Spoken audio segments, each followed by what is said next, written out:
Are going to find out the highlights in the latest Forbes Africa magazine, and joining us at the desk is Forbes Africa managing editor, that is Chris Bishop. Chris, looking at one of the highlights or a byline that you've got here, I'm not sure what you call it, and it's by Nikki Oppenheimer, and one of the things it said is corruption is an extremely insidious and dangerous thing.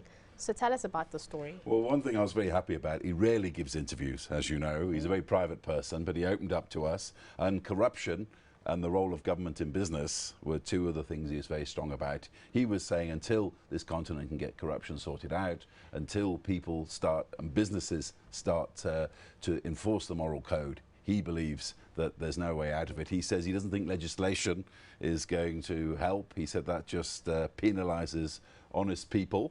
To me, that's known as a headline. We see it on, not a Headline, byline. right. A byline Corruption is the name of the author. Yeah. That's the headline. That's And the he headline. thinks it's one of the greatest threats that we're facing on the continent. But as for government, it was quite interesting too. I mean, he believes that government should merely create the platform, lay down the rules, and then get out of business. And I said to him that, what is it, as Museveni once said, it's easier for a camel to pass through the eye of a needle than a government to get out of business in Africa. And he said, no.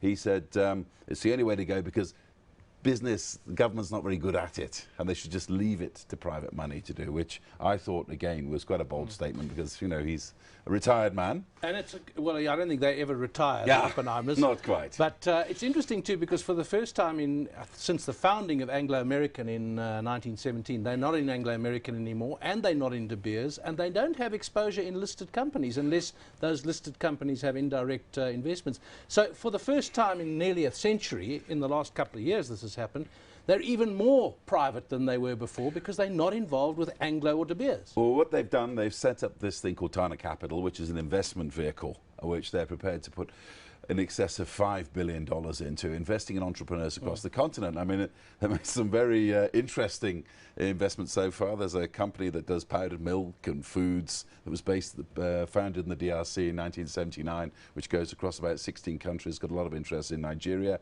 Also, they've invested in the biggest pasta manufacturer in Egypt. And there's more in the pipeline, I understand. But it's quite interesting because in some ways, I say, they're out of the corporate world, but in other ways they're going in with this, and it's a good thing because in some ways it's confidence. You've got one of the richest people on the continent actually putting money up to create jobs and to give people a chance to move forward, and that's why it was good for us because it's what Forbes Africa is all about. Yeah. Chris, what else can we read about in the latest? Well, some of the highlights I liked. I mean, a lot of the stuff is serious business, but we also try to get a slice of life and a bit of African history. One thing gives me a little tingle down the back of the neck sometimes, that one day somebody 100 years from now will pull out Forbes Africa and start reading about the history of the continent, stories that should be told that haven't been. And one of the ones I liked was the one about Sir Stanley Matthews, the famous English footballer. You've heard of Sir Stanley Matthews? All right, he was the... Yes, of course, no, educate He was the please. Wayne Rooney of his day. Okay. So essentially... She doesn't know who he Yeah. is. Okay, all right, then fine, Rooney, forget that David sounds Beckham. familiar. Okay, there we go. There's the There picture we there. There's the man there. All right, This is a okay. great story, Now, right? he wasn't just an English footballer. He came and coached in South Africa. He coached in South Africa and he broke the old apartheid laws. He went to coach in Soweto. You see the gentleman there is a guy called Paradise Moketsi, who's still around. He's a coach.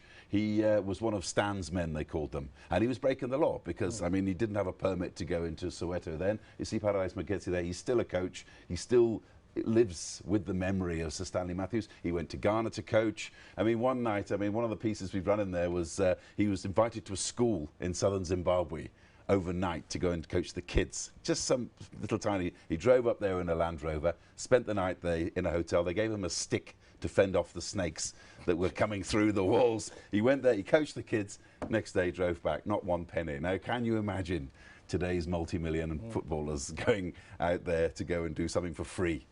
And when he was playing, there was a maximum wage. Exactly. Like £50 a week. Nothing. Now they earn 500,000. This man played Premier League football, if you like, till he was 50. And he even took his team from Soweto to Brazil. And bearing in mind, if you were black South African in those days, it was very difficult to leave the country. And these guys went to play football in Brazil. They played with Zico. They played with some of the greatest Brazilian players. I mean, a dream come true. And he did it because of his name. He knew the authorities weren't going to clamp down because of his name, because it was too much trouble for them.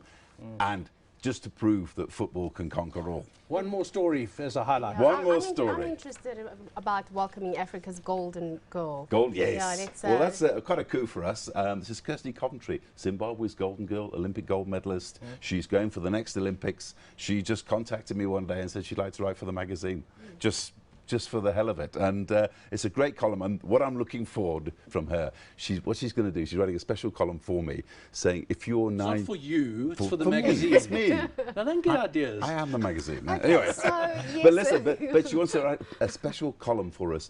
What happens when you... There she 'cause is. There when she she is. was 9 years old in a swimming pool in Zimbabwe, her parents noticed that she had something special.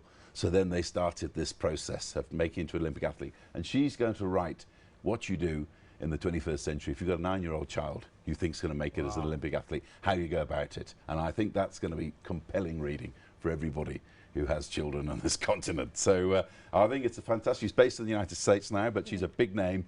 And again, the sort of name that we would like in Forbes Africa. Well, that is the latest Forbes Africa Magazine highlights there. Stanley Matthews among them, Nikki Oppenheimer and Kirsty Coventry. Chris Bishop is the managing editor of Forbes Africa Magazine.